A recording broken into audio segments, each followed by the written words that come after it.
Nós vamos começar com a exposição do Evangelho de João, capítulo 1, do verso 1 ao verso 18. Nós vamos fazer a leitura de todo o texto. Eu peço que agora você acompanhe com atenção, com reverência, o que diz a palavra infalível e inspirada do Senhor. No princípio era o Verbo, e o Verbo estava com Deus, e o Verbo era Deus. Ele estava no princípio com Deus. Todas as coisas foram feitas por intermédio dele, e sem ele, nada do que foi feito se fez. A vida estava nele, e a vida era a luz dos homens. A luz resplandece nas trevas, e as trevas não prevaleceram contra ela. Houve um homem enviado por Deus, cujo nome era João. Este veio como testemunha para que testificasse a respeito da luz, a fim de que todos virem a crer por intermédio dele. Ele não era luz, mas veio para que testificasse da luz. A saber, a verdadeira luz, que vinda ao mundo, ilumina a todo homem. O Verbo estava no mundo, o mundo foi feito por intermédio dele, mas o mundo não o conheceu. Veio para o que era seu, e os seus não o receberam. Mas a todos quanto receberam, deu-lhes o poder de serem feitos filhos de Deus, a saber, aos que creem no seu nome, os quais não nasceram do sangue, nem da vontade da carne, nem da vontade do homem, mas de Deus. E o Verbo se fez carne, e habitou entre nós, cheio de graça e de verdade. E vimos a sua glória, glória como do unigênito do Pai. João testemunha a respeito dele e exclama: este é de quem eu disse, o que vem depois de mim tem, contudo, a primazia, porquanto já existia antes de mim. Porque todos nós temos recebido da sua plenitude graça sobre graça. Porque a lei foi dada por intermédio de Moisés. A graça e a verdade vieram por meio de Jesus Cristo. Verso número 18. Ninguém jamais viu a Deus, o Deus unigênito, que está no seio do Pai, é quem o revelou. Amém?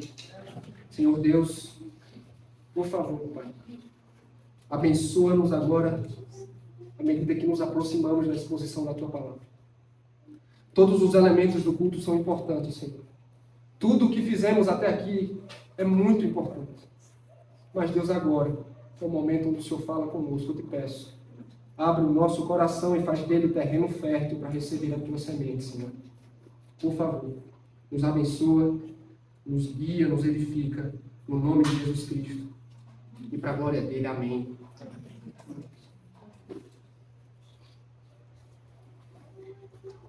Em 20 de julho de 1969, o astronauta Neil Armstrong colocou seus pés na Lua e disse uma frase que ficou marcada na história. Ele disse: este é um pequeno passo para a humanidade, mas um gigantesco salto para a humanidade. Curiosa mesmo, irmãos, foi a frase que o então presidente dos Estados Unidos disse, Richard Nixon. Ele estava extremamente orgulhoso, pois os americanos foram o primeiro a atingir tal façanha. Ele, no ápice de seu orgulho, disse: este é o dia mais importante da história da humanidade. O dia em que o homem pôs os seus pés na lua.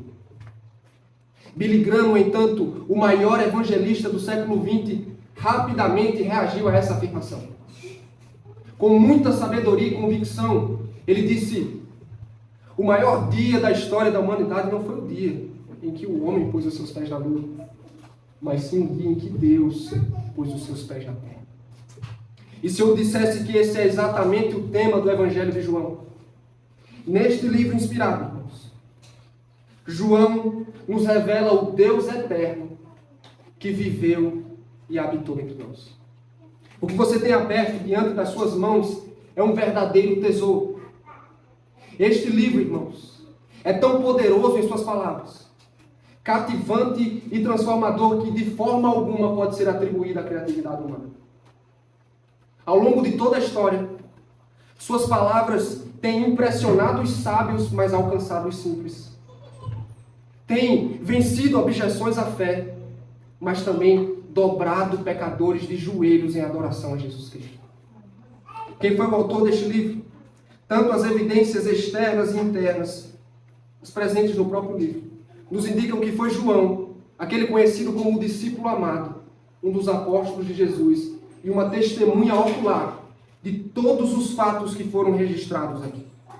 É muito provável, irmãos, que este foi o quarto e último evangelho a ser escrito. Mas você me pergunta, João, mas qual o objetivo, afinal de contas, para João ter escrito este livro? Nos versos 30 e 31, vocês não precisam abrir, no capítulo 20, ele nos revela isso.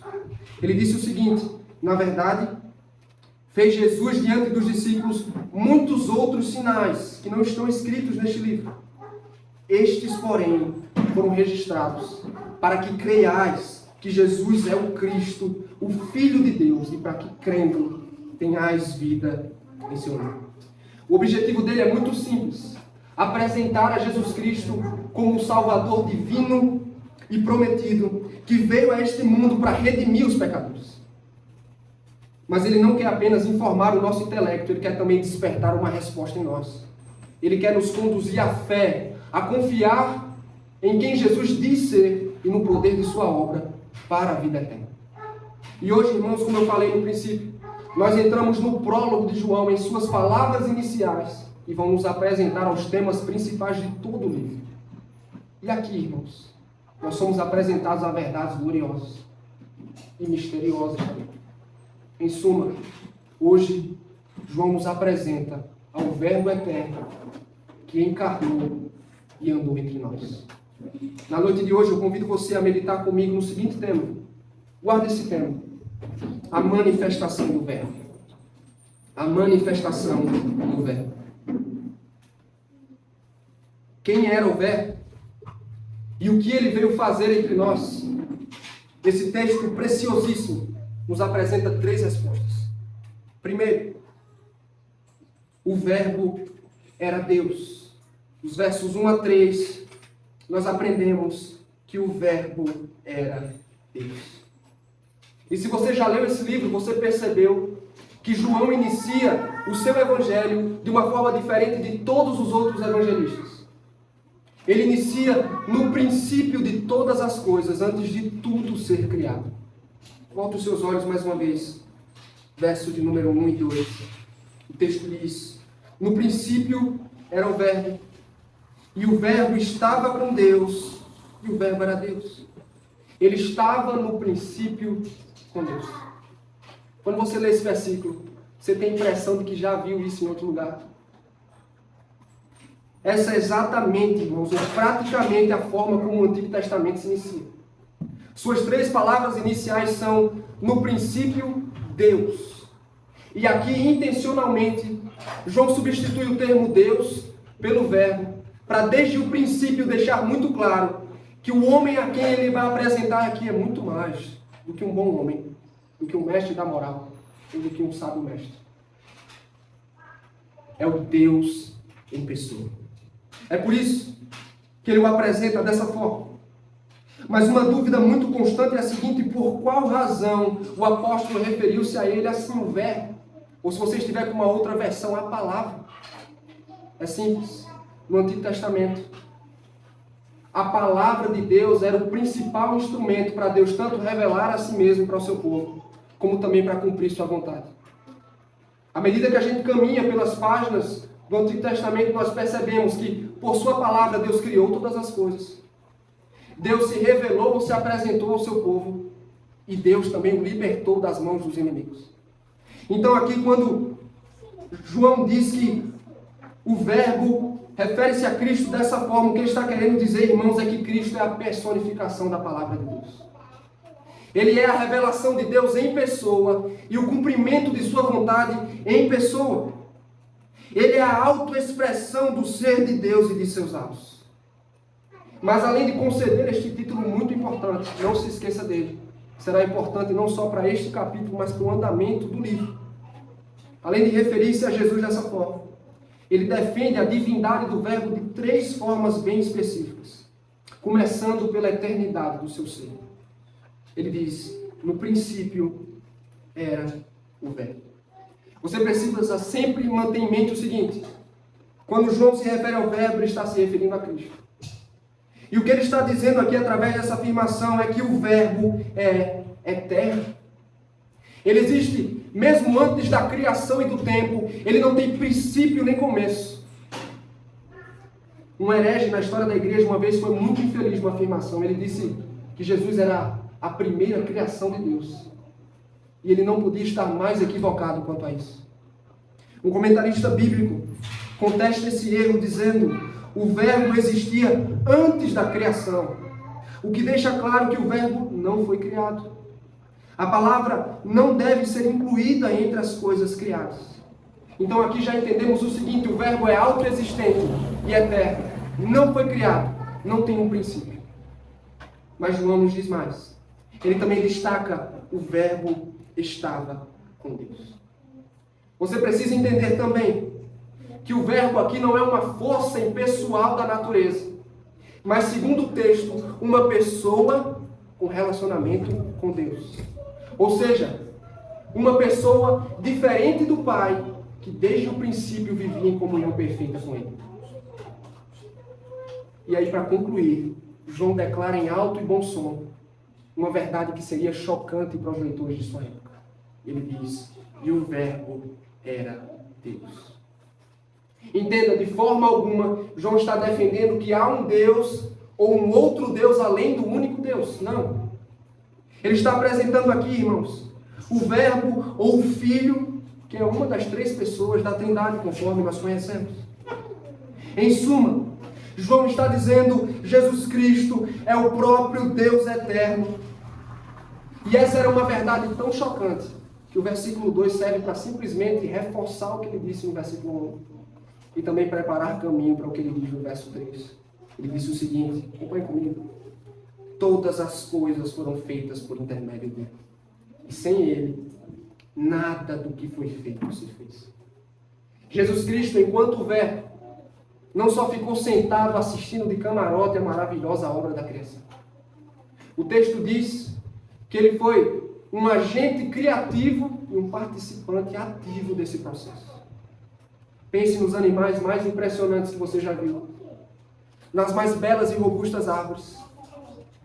Pense na beleza do sol, ou no homem e na mulher, que são a coroa da criação. Tudo isso foi desenhado e criado pelo poder do Verbo. Nesses versos iniciais, irmãos, João foi bem sucedido em deixar uma coisa muito clara. Eu não quero que você se esqueça disso. O Verbo, Cristo Jesus, era e é Deus. Tem um escritor muito famoso, não sei se você já leu alguma coisa dele, chamado C.S. Lewis, famoso escritor inglês. Ele disse uma coisa que todos nós precisamos levar em consideração. Ou Jesus era um lunático, ou ele era um mentiroso, ou ele era Deus. Ele apresenta o seu trilema da seguinte forma: um homem que era apenas um homem que disse o tipo de coisas que Jesus disse, não seria um grande mestre da moral. Ou ele seria um lunático, ou então ele seria o próprio diabo do inferno. Ou esse homem foi e é o Filho de Deus, ou então um homem louco ou algo pior. Você pode tê-lo por um tolo, você pode cuspir nele e matá-lo como um demônio, ou você pode cair aos seus pés e chamá-lo Senhor e Deus. Mas não vamos vir com nenhuma bobagem paternalista sobre ele ser um grande mestre humano. Em qual opção você ficaria?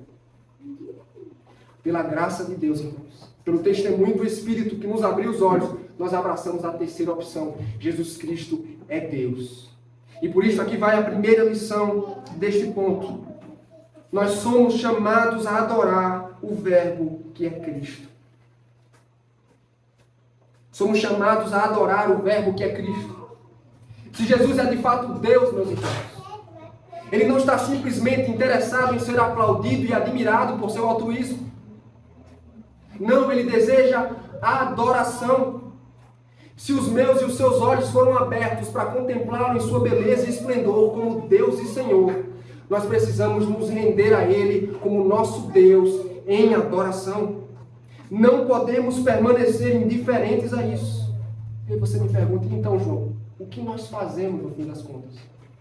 nós nos comprometemos em adorá-lo sem cessar. Nos nossos cultos aqui, irmãos, nós vamos fazer dele a razão para a nossa celebração. Nós não vamos desperdiçar uma única oportunidade para no dia do Senhor, enquanto congregação, nós cantarmos canções espirituais que exaltem a sua glória, orar ao Pai em seu nome e ouvir sermões que o coloquem acima de tudo e de todos.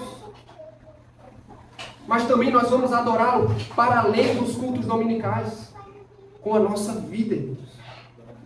Nós vamos fazer dele o lugar mais alto também nos nossos corações, porque se ele é Deus, irmãos, ele exige e merece a mais alta devoção da nossa alma. Isso acontece quando nós nos comprometemos em obedecê-lo, mesmo que isso seja difícil às vezes. Quando nós abandonamos pecados que nós gostamos. Quando nós o colocamos acima de todas as coisas e pessoas deste mundo, quando fazemos dele uma prioridade e quando vivemos toda a nossa vida com um único objetivo, fazê-lo conhecido e desejado entre as pessoas. Será que é como você deseja viver? Será que há algo mais valioso pelo qual se viver além de adorar e amar o Senhor Jesus? Portanto, irmãos, nesta noite, eu convido a abandonar a indiferença, abandonar a resistência e a incredulidade, e a como Tomé dizer ao Senhor Jesus: Deus meu, Senhor. Amém? Amém. Nós estamos meditando no tema a manifestação do Verbo. Em primeiro lugar, nós vimos que o Verbo era Deus. Em segundo lugar, segundo os versos 4 a 13, eu posso afirmar o seguinte: o Verbo veio para salvar os que creem. O Verbo veio para salvar os que creem. Depois de defender que Jesus Cristo é o Verbo, ou seja, Jesus é Deus, João agora dá detalhes a respeito da missão de Cristo. Qual a necessidade dele, sendo Deus, viver entre nós? E ele responde isso. Versos 4 e 5, acompanhem comigo. A vida estava nele, e a vida era a luz dos homens. A luz resplandece nas trevas, e as trevas não prevaleceram contra ela. Aqui João introduz dois temas muito importantes, que serão revisitados ao longo de todo o seu evangelho: vida e luz. Tratando-se do primeiro, que tipo de vida estava em Jesus? Toda a vida está em Cristo, na verdade, incluindo a vida física ou biológica. Mas aqui, especificamente, João está se referindo à vida espiritual, irmãos. Se os homens estão mortos espiritualmente, significa dizer que eles estão separados de Deus e vivendo em inimizade contra Ele. E é aí, então, que Jesus Cristo entra em cena, para que ao invés de inimizade, haja reconciliação e comunhão. Além de vida, Cristo é também luz, ou o Verbo é também luz. E no Evangelho de João, à medida que a gente for caminhando, você vai perceber também que trevas são sempre associados ao domínio do mal neste mundo e sua influência pecaminosa. O que João está dizendo aqui é que Jesus, como o sol que ilumina todas as coisas, veio para iluminar e libertar os homens da ignorância sobre Deus, das mentiras do pecado e de toda sorte de superstição. Ele iluminou aqueles que estavam vivendo na escuridão. E o texto continua. E ainda que a oposição das trevas, como ele diz no final, tenha sido grande, a mensagem do começo ao fim do Evangelho de João está resumido aí, no verso 5. As trevas não prevaleceram, nem a derrotaram. Acompanhe comigo agora, o texto continua, versos 6 a 9. Diz: houve um homem enviado por Deus, cujo nome era João. Este veio como uma testemunha para que testificasse a respeito da luz, a fim de que todos virem a crer por intermédio. Ele não era a luz, mas veio para que testificasse da luz, a saber, a verdadeira luz que, vindo ao mundo, ilumina a todo homem. Quando ele entra no assunto do ministério público e terreno de Jesus, ele não pode deixar de destacar a pessoa de João Batista. Nós sabemos bem que João foi levantado por Deus como mensageiro para preparar o caminho para a chegada do Senhor. Ele jamais chamou atenção para si mesmo ou virou os holofotes para si, porque o seu objetivo era um só: apontar para a verdadeira luz e levar os homens a crer nela. Mas a pergunta interessante a ser feita neste ponto é: tudo bem, esse verbo veio ao mundo, mas como é que o mundo reagiu à chegada dele? Versos 10 e 11 nós encontramos a resposta. O verbo estava no mundo, o mundo foi feito por intermédio dele, mas o mundo não o conheceu. Veio para o que era seu, e os seus não o receberam. Imagine só, aquele que criou todas as coisas, que deu vida a tudo que existe, finalmente chega na sua criação. Como ele deveria ser recebido? Com louvor, adoração, honra. Mas ao invés disso, diz o texto, que o mundo, em sua rebeldia e ignorância, o rejeitava. E para piorar, irmãos, o próprio povo judeu também o rejeitou. Você sabe que no Antigo Testamento Deus fez uma aliança especial com esse povo. E lhe deu várias promessas dizendo: olha, eu vou enviar um Salvador e um Rei perfeito para vocês. E quando este Salvador e Rei chegou, sabe o que os judeus fizeram? Blasfemaram contra ele, o desprezaram e por fim o mataram pregando-o na cruz. Mas para nossa alegria, a rejeição a ele não foi total, irmãos. Versos 12 e 13. Mas, pense numa palavra gloriosa, mas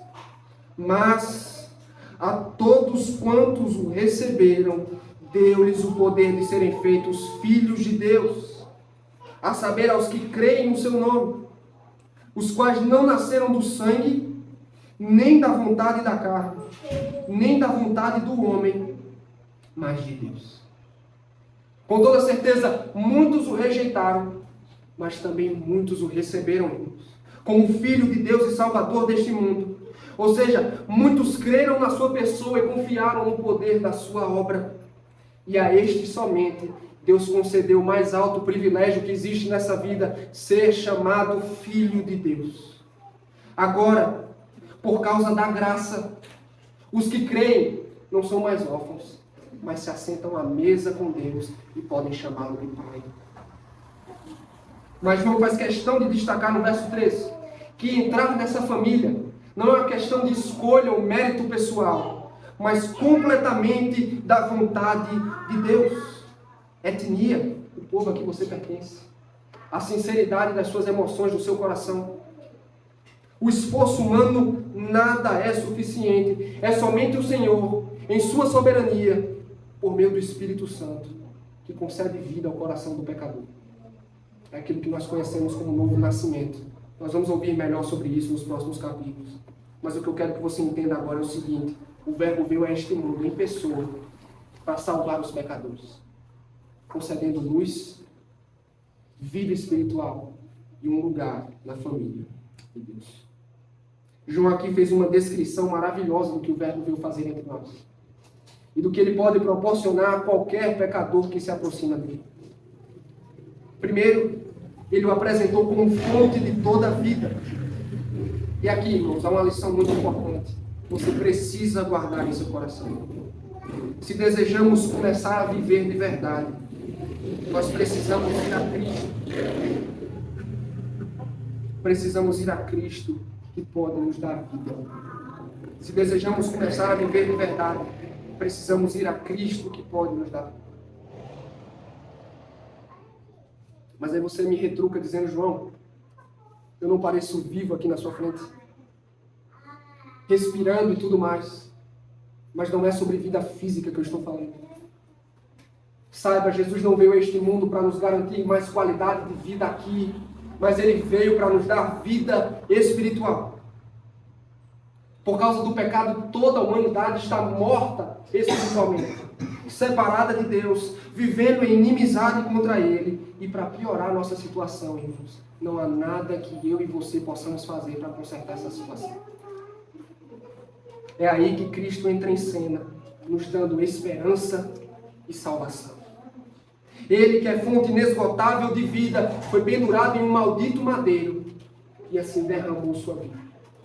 Como nosso substituto, ele morreu para nos conceder vida.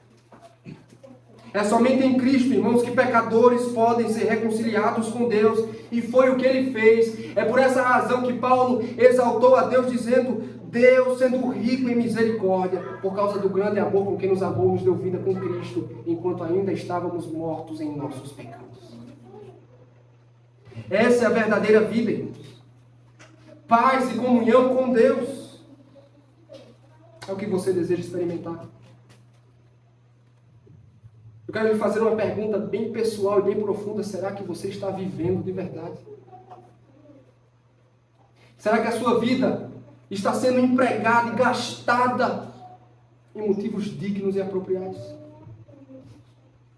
Já parou para pensar que talvez você esteja buscando vida, alegria e esperança em coisas ou pessoas que não podem te proporcionar tudo isso? Esse é o seu caso? O convite do Evangelho na noite de hoje para você é: volte-se para Cristo. Cristo Jesus, irmãos, pode nos dar vida em abundância. Ele pode conceder a maior necessidade do nosso coração, que é comunhão com Deus bendito. E o melhor de tudo, um lugar na família de Deus. E me permita desmentir uma falácia bem popular. Todo mundo não é filho de Deus. Você costuma dizer isso às pessoas? Pare de dizer hoje. Você é uma pessoa dizer para você, e você tiver a oportunidade, a ensine corretamente. Todos não são filhos de Deus. Todos não são. A Bíblia diz: existem os filhos de Deus e existem os filhos do diabo, por mais difícil que seja de receber isso. O texto é muito claro quando diz: e aos que receberam a Jesus como Senhor e Salvador, a estes foi dado o direito de ser filho de Deus. É o que você deseja ser. Por toda a vida, talvez você viu a Deus como um carrasco. Alguém duro.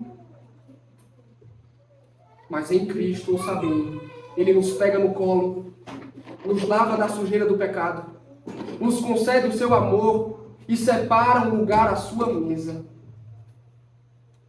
Eu e você, irmãos, por causa do pecado antes, éramos órfãos, inimigos de Deus, mas agora, por causa do Evangelho, Deus nos fez filhos e herdeiros de seu reino. Nós podemos nos aproximar dele sem medo. Nós podemos lhes apresentar as nossas súplicas. Nós podemos reivindicar as suas promessas e contar com o seu amor por toda a nossa vida. É o que você deseja experimentar com a Cristo Jesus.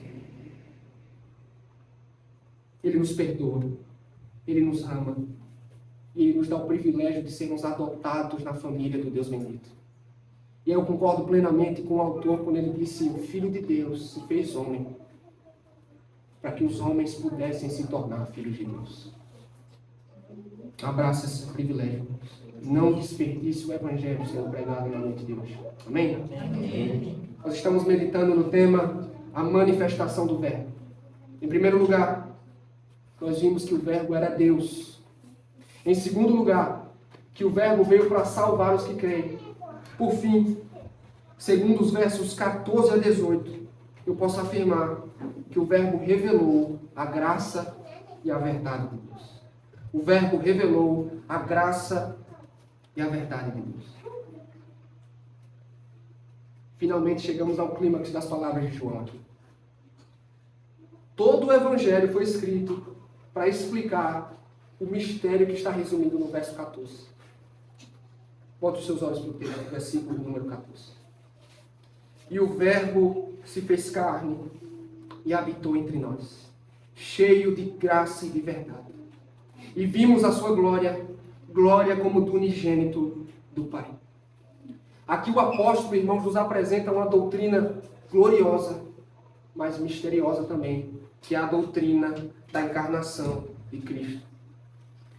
Sobre essa doutrina, a nossa confissão de fé diz o seguinte: o Filho de Deus, sendo a segunda pessoa da Trindade, sendo verdadeiro e eterno Deus, quando chegou o cumprimento do tempo, tomou sobre si a natureza humana, com todas as suas propriedades essenciais e enfermidades comuns, contudo, sem pecado. sem pecado. Em outras palavras, o Deus eterno, que não tem princípio nem fim, assumiu forma humana, nasceu de uma virgem e viveu uma vida como a nossa, mas sem pecado. E João nos assegura uma verdade gloriosa, mas incompreensível ao mesmo tempo, que deve ser tomada com fé. Nosso Salvador é plenamente divino e plenamente humano. 100% Deus e 100% homem. E para descrever a chegada do Deus encarnado, João usou uma palavra curiosa, irmãos. O que consta nas nossas traduções como habitou, a maioria deve estar usando a revista atualizada. O que consta como habitou pode ser literalmente traduzido do grego original como tabernaculou. O verbo tabernaculou entre nós. No Antigo Testamento, o tabernáculo era um lugar onde Deus se encontrava com seu povo e habitava no meio dele. E aqui, aos seus leitores atentos no Antigo Testamento, João está dizendo, olha, Deus em pessoa veio ao encontro dos homens e se estabeleceu entre eles na pessoa de Jesus Cristo.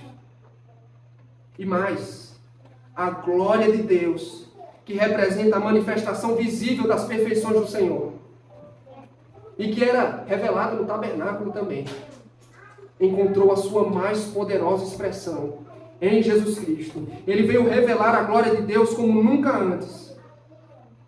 Você lembra que uma vez Moisés pediu para ver a glória de Deus? Você já leu essa passagem? Onde Moisés disse, Senhor, deixa eu ver a tua glória. E o Senhor disse, não, agora eu não posso atender o seu pedido. Mas agora chegou o tempo em que esse desejo antigo foi atendido. Porque, irmãos, no caráter, na devoção e nos atos de Cristo, Deus fez a sua glória conhecida como nunca antes.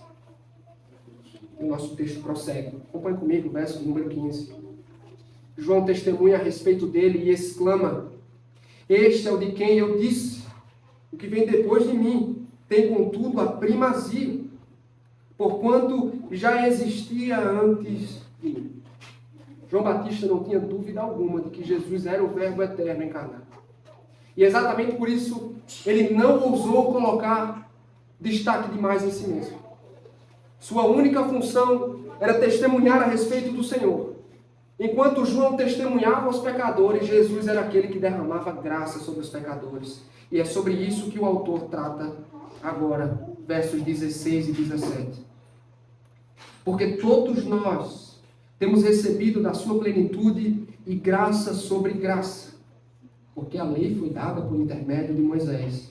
A graça e a verdade vieram por meio de Jesus Cristo. Que versos preciosos, irmãos. No verso 16, João está dizendo que Jesus é como uma provisão inesgotável de graça para os pecadores. Ele distribui do seu favor imerecido. Ele tem graça e mais graça para distribuir. E assim ele supre todas as necessidades espirituais do seu povo. Quando uma graça é dada, e você acha que não precisa mais dela, outra graça Jesus tem para nos dar. Mas e no verso 17? Esse verso aqui é muito controverso. Tem causado muita polêmica ao longo dos tempos. Porque as pessoas se perguntam, ora, João por acaso está colocando Jesus e Moisés em times diferentes? Sempre pensei que eles jogassem no mesmo time. E não, irmãos, não é isso que está acontecendo. Na verdade, a pretensão de João aqui é destacar que Moisés e Jesus têm papéis diferentes na história da salvação. Quando redigiu sua lei, Moisés não estava apresentando um caminho de salvação para Israel. É como muitos pensam hoje em dia a respeito do Antigo Testamento. No Antigo Testamento, os crentes não eram salvos por obras, e no Novo Testamento nós somos salvos pela graça. Ambos são salvos pela mesma graça. Agora, a administração dessa graça é diferente. A aliança é diferente. Agora,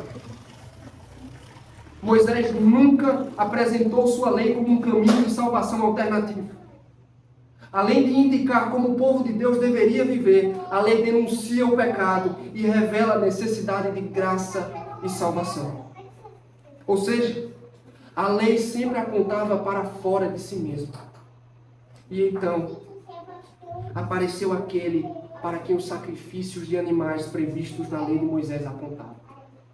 Jesus apareceu para cumprir plenamente todas as sombras e promessas presentes na lei e para suprir a maior necessidade dos pecadores, que é da graça divina. É por isso que Ele é aquele por meio de quem a graça e a verdade da salvação se manifestam como nunca antes, nem mesmo com Moisés. Nunca foi visto ou distribuído o que Jesus pode dar. Como o nosso texto é concluído da seguinte forma, o verso de número 18. Ninguém jamais viu a Deus, o Deus unigênito que está no seio do Pai, é quem o revelou. Como eu disse antes, ver a Deus sempre foi um grande desejo de muitos servos e servas piedosos do passado. Mas agora chegou a hora desse desejo antigo ser atendido. Claro, Deus em si não pode ser visto, porque a Escritura nos ensina, Deus é Espírito. Mas agora, em Jesus Cristo, que é o Filho de Deus, e que conhece o Pai como ninguém, pessoal, quem melhor do que você para apresentar e falar sobre o seu marido? Quem melhor do que você para apresentar, falar sobre a sua mãe? Por quê, irmãos? Porque para fazê-lo é preciso intimidade, conhecimento, experiência, caminhada. E ninguém pode falar sobre Deus e revelá-lo como Jesus o pode fazer. Porque Ele é o Filho de Deus, aquele que tem comunhão com Deus desde toda a eternidade. Só Jesus pode oferecer uma revelação completa de Deus, do que Ele ensinou e como viveu. Então, você quer saber como Deus é? Você quer saber como Deus age no mundo? Você só precisa olhar para Jesus Cristo. Agora a pergunta é, João, como essas verdades teológicas impactam e transformam a minha vida? Guarde essa lição no coração. Em primeiro lugar, eu posso afirmar que em Cristo há porções inesgotáveis de sua graça para nós. Você crê nisso? Sim. Em Cristo há porções inesgotáveis da sua graça para nós. Mas saiba, Deus não pode simplesmente ignorar os meus e os seus pecados. Você sabe que o pecado é uma afronta à santidade de Deus e uma quebra da sua lei. E a Escritura deixa muito claro, aquele que pecar é que morrerá, o salário do pecado é a morte. Mas em sua graça, em sua misericórdia e favor imerecido, Deus providenciou um sacrifício para morrer em nosso lugar. Isso foi simbolizado no tabernáculo. Touros, bodes e cabras eram continuamente sacrificados para assim perdoar as pendências do povo do passado. Só que hoje, na cruz do Calvário, Deus derramou a sua ira sobre o Filho, para quem todos os sacrifícios do Antigo Testamento apontavam. E no Filho, o Deus perfeito, cujo sacrifício tem valor infinito, há poder suficiente para satisfazer a justiça de Deus e perdoar integralmente as nossas transgressões. É por isso que Paulo, irmãos, ele vibra quando diz, pela graça, sois salvos mediante a fé. Isso não vem de nós, é dom de Deus, não de obras para que ninguém se glorie. A salvação não é uma recompensa para os mais obedientes e religiosos. Não depende do nosso esforço ou boas obras, pois nada temos a oferecer a Deus. Tudo nos é dado como um presente vindo das mãos do Senhor.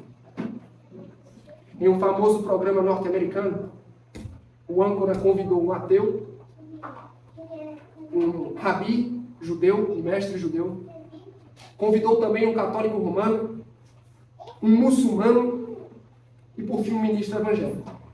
E eles debateram um tema muito interessante, eu diria o tema mais importante a ser debatido. Existe vida após a morte. E aí, em dado ponto, todos concordaram num ponto bem específico. Ir ao céu ou ao inferno, tudo depende das nossas boas obras, de como vivemos neste mundo. O único a levantar uma discordância foi o ministro evangélico. E aí o âncora voltou-se para ele, pediu para que ele explicasse, e ele usou essas palavras: ninguém consegue viver uma vida perfeita diante de Deus. Ninguém. É por isso que nós não precisamos de boas obras. Nós precisamos de graça. É do que você e eu precisamos, irmãos. Você se sente sujo pelo pecado? Você tem a impressão que Deus jamais o perdoaria pelo que você é, o que você já fez na vida. É exatamente para pessoas assim que o Salvador veio. Sua graça é maior que a multidão dos nossos pecados. Ele tem poder para te perdoar hoje e te erguer quando você cair amanhã.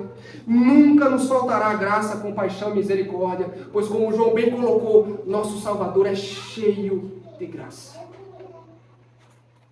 Corra aos seus braços hoje mesmo. Uma segunda lição importante aqui.